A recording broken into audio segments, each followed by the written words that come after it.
সংবিধান অস্বীকার করে চূড়ান্ত হচ্ছে জুলাই বিপ্লবের ঘোষণাপত্র, লাখো মানুষ সমাগমের পরিকল্পনা। আরাকান আর্মির প্রভাবে রোহিঙ্গা প্রত্যাবাসনে নতুন সংকট, দুপক্ষের সাথে যোগাযোগ রাখছে সরকার। এবং দেশকে আবারও নির্বাচনী ধারায় ফেরাতে আহ্বান তারেক রহমানের।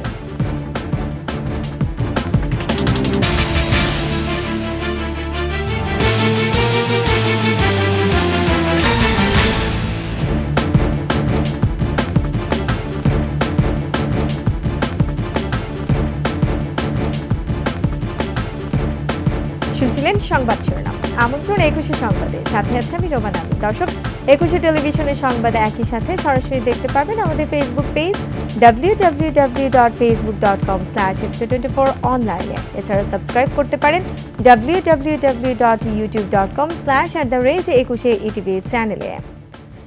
মঙ্গলবার কেন্দ্রীয় শহীদ মিনারে বর্তমান সংবিধানকে অস্বীকার করার মাধ্যমে জুলাই বিপ্লবের ঘোষণাপত্র তুলে ধরবে বৈষম্য বিরোধী ছাত্র আন্দোলন।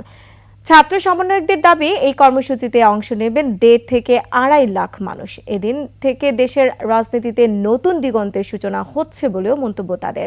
এদিকে আয়োজনটি সরাসরি সম্প্রচার করবে বাংলাদেশ বেতার। বিস্তারিত সুমাইয়া খানের রিপোর্টে।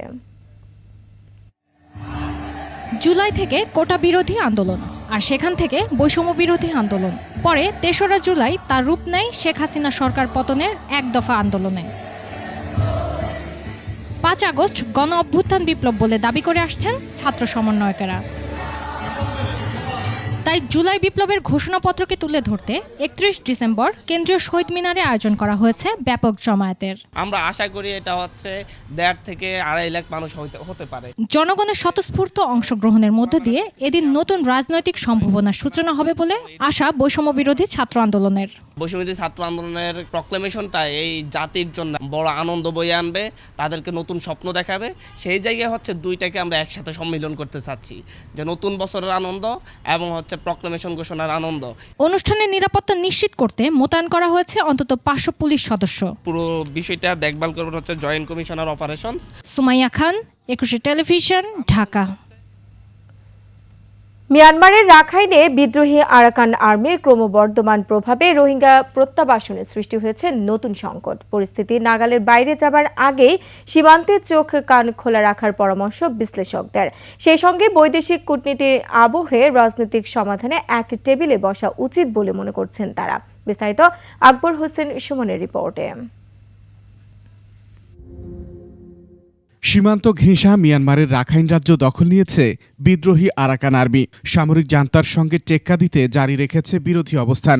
নিত্যই আতঙ্ক আর ভীতি বাড়ছে বাংলাদেশ সীমান্তে। সমাধানে দ্বারপ্রান্তে আসা রোহিঙ্গা প্রত্যাবাসন ইস্যুটিও এই পরিস্থিতিতে পড়েছে অনিশ্চয়তার দোলাচলে। নিরাপত্তা চ্যালেঞ্জ তো বটেই।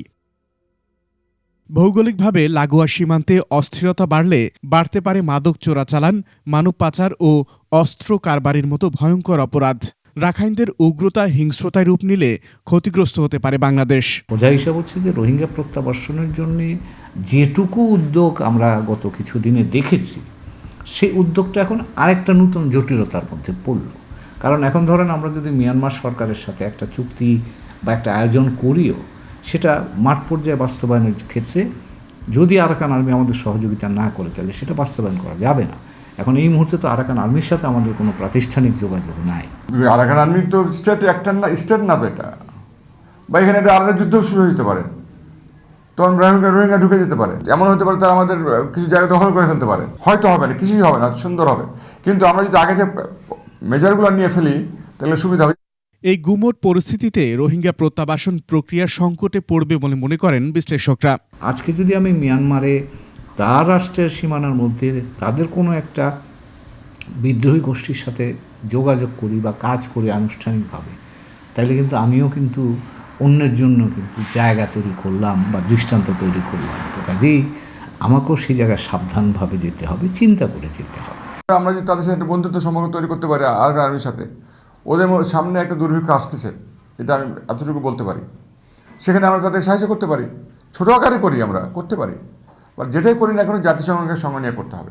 যে কোনো ভুল পদক্ষেপে জাতীয় নিরাপত্তা হুমকির মুখে পড়বে উল্লেখ করে সতর্ক ও কৌশলে পা ফেলার পরামর্শ বিশ্লেষকদের। রোহিঙ্গা জনগোষ্ঠী যারা আছে তাদেরকে প্রত্যাবর্ষণ, এটা আমাদের প্রায়োরিটি নাম্বার 1। তার সাথে সাথে কিন্তু এখন আমাদের জাতীয় নিরাপত্তার বিষয়টাও জড়িত হয়ে পড়েছে। আকবর হোসেন সুমন, 21 টেলিভিশন, ঢাকা। এদিকে বর্তমান সময়ে রোহিঙ্গা ইস্যু নিয়ে আরাকান আর্মি ও মিয়ানমার সরকার দুই পক্ষের সাথেই যোগাযোগ রাখছে বাংলাদেশ। দুপুরে টেকনাফের নাফ নদী সীমান্ত পরিদর্শনের পর ব্রিফিংয়ে একথা জানান স্বরাষ্ট্র উপদেষ্টা জাহাঙ্গীর আলম চৌধুরী। এখন যে আমাদের 271 এই কিলোমিটার যে আমাদের বর্ডার, যেটা কিছুটা নদীপথ এবং কিছুটা স্থলপথে, এটা এখন পুরোটি আরাকান আর্মির দখলে আছে, কিন্তু দেশটা আবার মিয়ানমারের। এখন আমাকে দোনোজনের সাথেই একটা সম্পর্ক বজায় রাখতে হচ্ছে এবং দোনোজনের সাথে আমাকে একটা যোগাযোগ আছে। এবং এই ব্যাপারে আপনারা জানেন যে আমাদের সরকার এবং আমাদের প্রধান উপদেষ্টা একজন হাই রিপ্রেজেন্টেটিভ, একজন যার স্ট্যাটাস উপদেষ্টা দিয়ে একজন ডক্টর খলিলুর রহমানকে নিয়োগ করা হয়েছে। উনি কিন্তু এই ব্যাপারে মানে সার্বক্ষণিক দেখাশোনা করতেছে। দেশকে আবারও নির্বাচন প্রক্রিয়ার মধ্যে ফিরিয়ে আনার আহ্বান জানিয়েছে বিএনপির ভারপ্রাপ্ত চেয়ারম্যান তারেক রহমান। সোমবার বিকেলে নীলফামারীতে এক অনুষ্ঠানে ভার্চুয়ালি যুক্ত হয়ে তিনি বলেন, অধিকার আদায়ে আর কাউকে যাতে স্বৈরাচারের হাতে জীবন দিতে না হয় সেজন্য সবাইকে ঐক্যবদ্ধ হতে হবে। দর্শক, নীলফামারীর প্রতিনিধি নূর আলম বাবুর তথ্যচিত্রের ডেস্ক রিপোর্ট। 2014 সালে র্যাবের ক্রসফায়ারে নিহত হন নীলফামারীর লক্ষ্মীচাপ ইউনিয়ন বিএনপির সাংগঠনিক সম্পাদক গোলাম রব্বানী। তার পরিবারের জন্য তৈরি বাড়ির চাবি হস্তান্তর উপলক্ষে এক অনুষ্ঠানের আয়োজন করে আমরা বিএনপি পরিবার। এতে ভার্চুয়ালি যুক্ত হয়ে বিএনপির ভারপ্রাপ্ত চেয়ারম্যান তারেক রহমান বলেন, স্বৈরাচার পালিয়ে গেছে, এখন সময় দেশকে গণতান্ত্রিক ধারায় ফিরিয়ে আনা। স্বৈরাচার এই দেশ থেকে বিদায় হয়ে গিয়েছে, পালিয়ে গিয়েছে। যদিও স্বৈরাচারের প্রেতাত্মারা, অনেক সহযোগীরা এখনো এই দেশের আনাচে কানাচে লুকিয়ে আছে, তারা বিভিন্ন ষড়যন্ত্রের চেষ্টা করছে। তিনি বলেন, দেশকে গড়তে সবার ঐকমত্য প্রতিষ্ঠার কোনো বিকল্প নেই। বিভিন্ন মানুষের মধ্যেই হোক মত পার্থক্য থাকতে পারে, কিন্তু আমাদেরকে খেয়াল রাখতে হবে যাতে সেই মত পার্থক্য এমন কোনো পর্যায়ে না পৌঁছায় যেখানে দেশ ক্ষতিগ্রস্ত হবে, দেশের মানুষ ক্ষতিগ্রস্ত হবে, যেখানে দেশের সামনে এগিয়ে যাওয়া বাধাগ্রস্ত হবে, যেখানে দেশের মানুষের স্বাভাবিক যে চাওয়া, সেই চাওয়াগুলো বাধাগ্রস্ত হবে। বিএনপির শীর্ষ নেতা বলেন, জনগণের সমর্থন নিয়ে সরকার গঠন করতে পারলে দেশে নিরাপদ সমাজ ব্যবস্থা গড়ে তুলবে বিএনপি। খুরশিদ আলম মুকুল, ডেস্ক রিপোর্ট, 21 টেলিভিশন। সংবাদ এই পর্যায়ে একটা বিরতি নিচ্ছে, যখন ফিরছি তখন অন্যান্য খবরের সঙ্গে আরো থাকবে। নিলামে উঠছে এস আলমের সুগার মিলের জমি, অবরুদ্ধ হচ্ছে 8 কোম্পানির ব্যাংক হিসাব।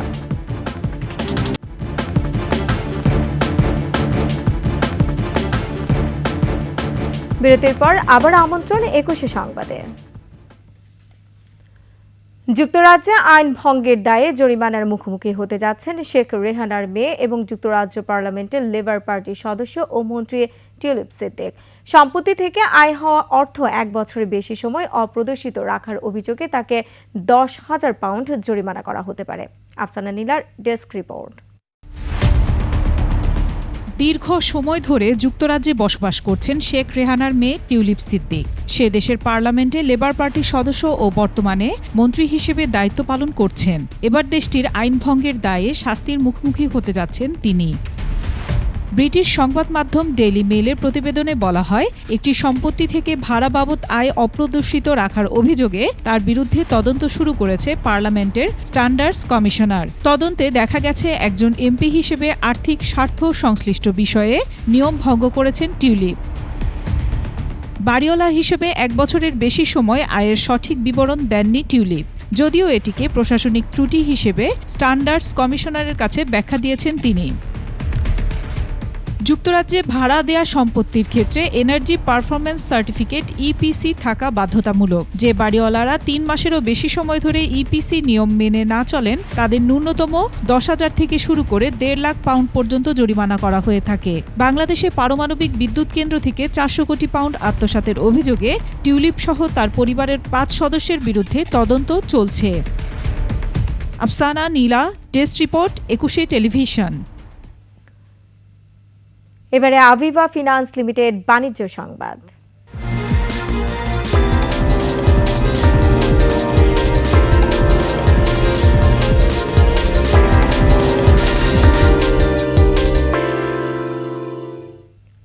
বিতর্কিত ব্যবসায়ী প্রতিষ্ঠান এস আলম গ্রুপের company S Alam refined sugar ইন্ডাস্ট্রিজের জমি নিলামে তুলছে রাষ্ট্রায়ত্ত জনতা ব্যাংক। এস আলম গ্রুপের কাছে জনতা ব্যাংকের পাওনা কমপক্ষে 10,000 কোটি টাকা, যার পুরোটাই খেলাপে। এদিকে এস আলম গ্রুপের 8টি কোম্পানির ব্যাংক হিসাব ফ্রিজ করতে বিএফআইইউকে চিঠি দিয়েছে দুদক। হিরুজুম্মানের রিপোর্টে বিস্তারিত। বিতর্কিত ব্যবসায়ী সাইফুল আলম মাসুদ ওরফে এস আলমের থাবায় কাবু রাষ্ট্রায়ত্ত জনতা ব্যাংক। ব্যাংকটি থেকে কমপক্ষে 10,000 কোটি টাকা বের করে নিয়েছেন এই বিতর্কিত ব্যবসায়ী।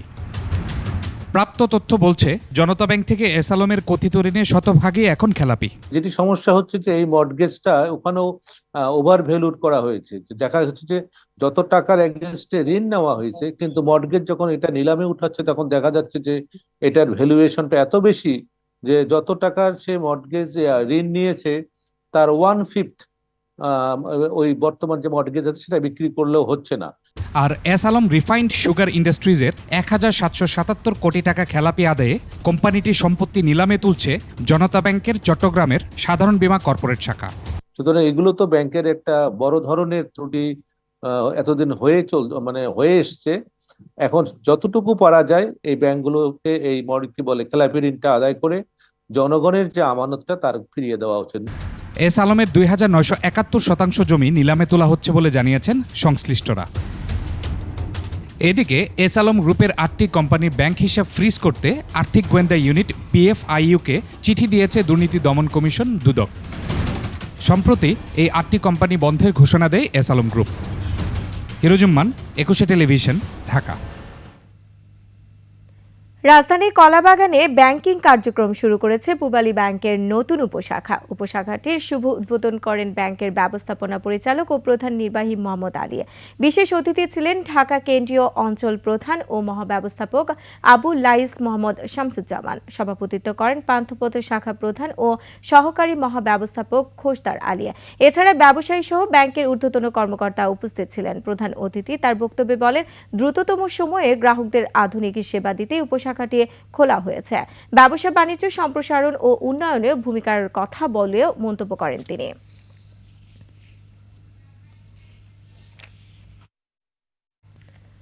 মুছে ফেলার পর নতুন করে আঁকা হয়েছে ঢাকা বিশ্ববিদ্যালয় এলাকায় মেট্রো রেলের পিলারে শেখ হাসিনা ঘৃণা স্তম্ভের গ্রাফিতি।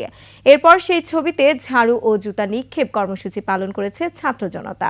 এর আগে কারওয়ান বাজারে শেখ হাসিনার ফাঁসির দাবিতে কুশপুত্তলিকা পোড়ায় ছাত্রদল। দর্শক, সুমায়া খানের আরও একটি রিপোর্টে বিস্তারিত। গত 28 ডিসেম্বর গভীর রাতে রাজু ভাস্কর্যের সামনে মেট্রো রেলের পিলারে আঁকা শেখ হাসিনার ঘৃণাসূচক গ্রাফিতি মুছে ফেলে ঢাকা বিশ্ববিদ্যালয় কর্তৃপক্ষ। এ নিয়ে তীব্র প্রতিবাদ জানায় শিক্ষার্থীদের অনেকেই। এ পরিস্থিতিতে বিশ্ববিদ্যালয় প্রশাসন দুঃখ প্রকাশ করে শনিবার রাতেই তা পুনরায় আঁকার ব্যবস্থা করে। ঘোষণা করা হয় ঝাড়ু ও জুতা নিক্ষেপ কর্মসূচি। কর্মসূচিতে অংশগ্রহণকারীরা বলেন, শেখ হাসিনার প্রতি ঘৃণা ও ক্ষোভ প্রকাশ করতে এবং স্বৈরাচারের পরিণতি নতুন প্রজন্মের কাছে দৃষ্টান্ত হিসেবে তুলে ধরতেই এই আয়োজন। আমাদের প্রত্যেকেরই মনে এটা খুব ক্ষোভের জন্ম দিয়েছে। ফ্যাসিস্ট স্বৈরাচার হাসিনার প্রতি যে ঘৃণাটা, সেই ঘৃণার দিক থেকে সেই ঘৃণা নিয়ে তারা আজকে এখানে জুতা নিক্ষেপ কর্মসূচি করছে। যেই সকল ব্যক্তি, দল এবং রাজনৈতিক সংগঠন গণহত্যা সহ স্বৈরাচারমূলক আচরণ করবে তাদেরকে আমরা যুগে যুগে এরকমভাবে জুতা নিক্ষেপ করব। এদিকে গণহত্যার দায়ে বিচার দাবি করে রাজধানীর সার্ক ফোয়ারার সামনে শেখ হাসিনার কুশপুত্তলিকা পোড়ায় ছাত্রদল। এ সময় তারা সাবেক স্বৈরশাসক হাসিনাকে ভারত থেকে ফিরিয়ে এনে ফাঁসি দেওয়ার দাবি জানান। ভারত যদি আমাদের বন্ধু রাষ্ট্র হয়ে থাকে হাসিনাকে ফেরত দিতে হবে, আর যদি ফেরত না দেয় আমরা তুগর আন্দোলন করে তুলব। দিল্লির দাসী হাসিনাকে দেশে ফিরিয়ে এনে হাসিনার সর্বোচ্চ শাস্তি মৃত্যুদণ্ড নিশ্চিত করতে হবে।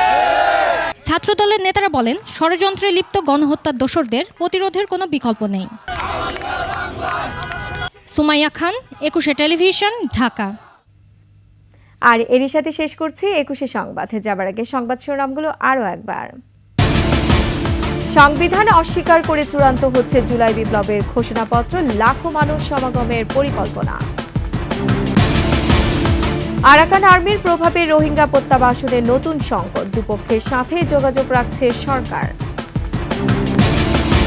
এবং দেশকে আবারও নির্বাচনী ধারায় ফেরাতে আহ্বান তারেক রহমানের।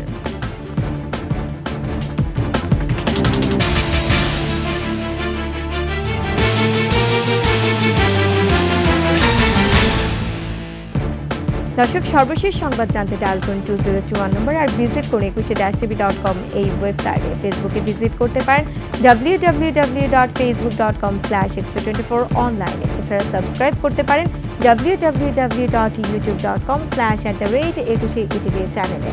এতক্ষণ সঙ্গে থাকার জন্য ধন্যবাদ। পরবর্তী সংবাদ রাত 11টায় দেখার আমন্ত্রণ রইল। 21-এর সাথেই থাকুন।